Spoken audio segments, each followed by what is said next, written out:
Tobias Chapter 4. Tobias, thinking he shall die, giveth his son godly admonitions, and telleth him of money he had lent to a friend.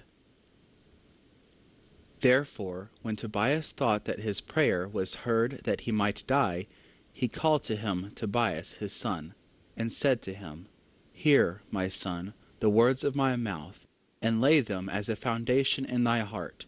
When God shall take my soul, thou shalt bury my body, and thou shalt honor thy mother all the days of her life. For thou must be mindful what and how great perils she suffered for thee in her womb. And when she also shall have ended the time of her life, bury her by me.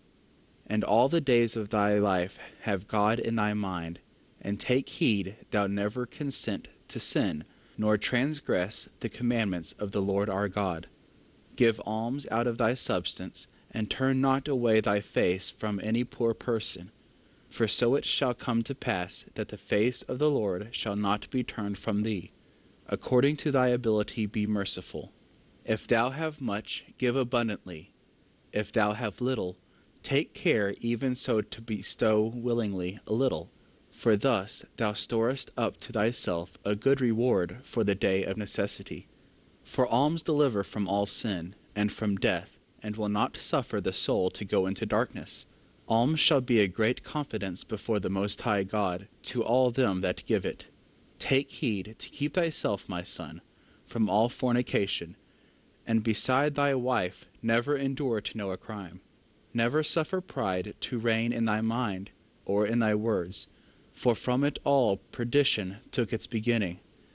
If any man hath done any work for thee, immediately pay him his hire, and let not the wages of thy hired servant stay with thee at all. See thou never do to another what thou wouldst hate to have done to thee by another. Eat thy bread with the hungry and the needy, and with thy garments cover the naked. Lay out thy bread and thy wine upon the burial of a just man, and do not eat and drink thereof with the wicked. Seek counsel always of a wise man. Bless God at all times, and desire of him to direct thy ways, and that all thy counsels may abide in him. I tell thee also, my son, that I lent 10 talents of silver, while thou wast yet a child, to Gabelus in Rages, a city of the Medes, and I have a note of his hand with me. Now therefore inquire how thou mayest go to him, and receive of him the foresaid sum of money, and restore to him the note of his hand. Fear not, my son. We lead indeed a poor life, but we shall have many good things if we fear God, and depart from all sin, and do that which is good.